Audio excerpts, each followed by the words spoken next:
আসসালামু আলাইকুম বন্ধুরা, কেমন আছেন? আশা করছি আল্লাহ তাআলার রহমতে আপনারা সবাই ভালো আছেন। S M on the YouTube চ্যানেলে আপনাকে স্বাগতম।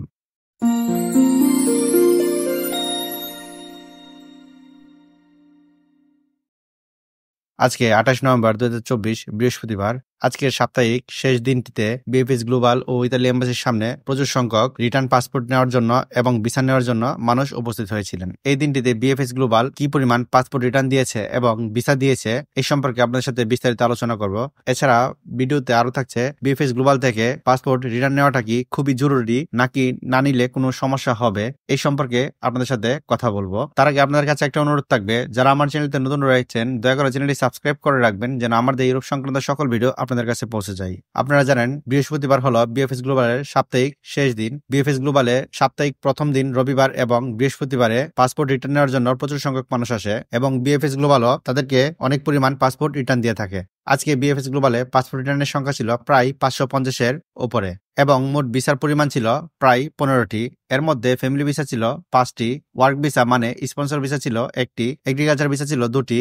এই দুটি ভিসার একটি 12 সেপ্টেম্বর 2023 এবং আরেকটি 24 নভেম্বর 2023-এ জমা দেওয়া হয়েছিল। আজকে দীর্ঘ 1 বছর পর দুটি ভাই এগ্রিকালচার ভিসা পেয়েছে। এই দুটি ভিসাই ছিল ইতালি নেপোলি শহর থেকে এবং স্টুডেন্ট ভিসা ছিল 3টি। আজকে কোনো ডোমেস্টিক ভিসা দেওয়া হয়নি। বন্ধুরা, আপনারা দেখতে পাচ্ছেন বিএফএস গ্লোবাল মোটামুটি অনেকগুলো পাসপোর্ট রিটার্ন দিয়ে দিয়েছে। এর মধ্যে ভিসা সংখ্যাটা ছিল খুবই সামান্য। আপনারা বরাবরের মতোই দেখতে পাচ্ছেন বিএফএস গ্লোবালের ভিসা সংখ্যাটা কিছু 19 বা 20 হয়ে থাকে, তেমন বেশি পার্থক্য হয় না। কারণ এখানে বিএফএস গ্লোবাল চাইলেই ভিসা দিতে পারতো, তারা কি করে ভিসা দিবে? এখানে যতগুলো পাসপোর্ট রিটার্ন দেওয়া হয়েছে অনেকগুলো পাসপোর্টের নুলাস্তা সঠিক নয়, যার কারণে তারা ভিসা দিতে পারছে না। এদের অনেকের পাসপোর্ট তারা রিটার্ন দিয়ে দিয়েছে, আবার অনেকের পাসপোর্টের স্ক্যান কপি রেখে দিয়েছে। যাদের পাসপোর্টের স্ক্যান কপি রেখে দিয়েছে আপনারা মোটামুটি ভিসা সম্পর্কে একটু নিশ্চয়তা নিতে পারেন। বিএফএস গ্লোবাল এত সংখ্যক পাসপোর্ট রিটার্ন দিচ্ছে যার কারণে তারা ভিসা দেওয়ার সংখ্যাটা বাড়াতে পারছে না। ইতালি এম্বাসি নুলাস্তা চেক করতে যেই সময়টুকু ব্যয় হয় সেই সময় অনুযায়ী তারা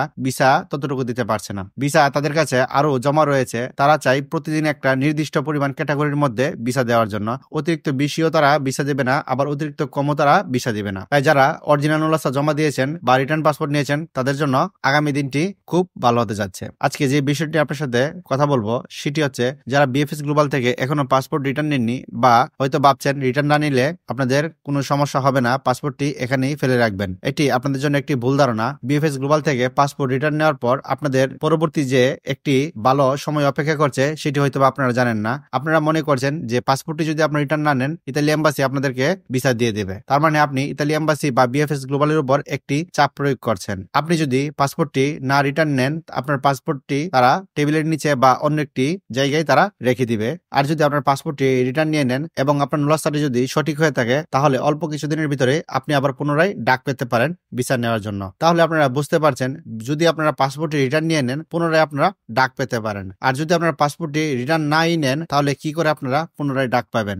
আপনাদের সামান্য একটি ভুলের কারণে আপনাদের ভিসাটি না পাওয়ার সম্ভাবনা থাকবে। তাই আপনারা অযথা ইতালি এম্বাসি ও বিএফএস গ্লোবালের প্রতি চাপ প্রয়োগ করবেন না। তারা তাদের নির্দিষ্ট নিয়ম এবং সময় অনুযায়ী পাসপোর্ট রিটার্ন দিতে থাকবে এবং ভিসা প্রদান করতে থাকবে। আপনারা যারা পাসপোর্ট রিটার্ন নিয়ে এসেছেন, রিটার্ন নিয়ে আসার পর থেকে আপনারা প্রতিদিন আপনাদের স্ট্যাটাসটি চেক করবেন বিএফএস গ্লোবালের ওয়েবসাইটে গিয়ে ট্র্যাকিং করে, কারণ যে কোনো সময় আপনাদের ট্র্যাকিং এর মধ্যে লেখা আসতে পারে আপনাদের বিএফএস গ্লোবাল পুনরায় ডাক দিয়েছে আপনারা ভিসা সংগ্রহ করার জন্য। সেই জন্য আপনারা পাসপোর্টটি রিটার্ন নেওয়ার পর ঘরে বসে থাকবেন না, প্রতিদিন অন্তত 2 থেকে 3 বার আপনারা চেক করতে থাকবেন যে আপনাদের নতুন কোনো মেসেজ আসছে কিনা। যদি আপনাদের 1 মাসের ভিতরে কোনো মেসেজ না আসে বা কোনো ধরনের ডাক না আসে তাহলে মনে করবেন আপনাদের নুলাস্তাটি জাল বা ভুয়া। পরবর্তীতে বিএফএস গ্লোবালের সাথে আপনার সকল ডকুমেন্ট নিয়ে যোগাযোগ করতে পারেন। এখনো নুলাস্তা জমা দিতে পারেননি তারা ধৈর্য ধরে আর কিছুটা দিন অপেক্ষা করুন। আগামী ডিসেম্বর মাসের দিকে আপনাদের নুলাস্তাগুলো জমা নেওয়ার জন্য একটি ব্যবস্থা করতে পারে। সবাই ভালো থাকবেন, সুস্থ থাকবেন। আসসালামু আলাইকুম।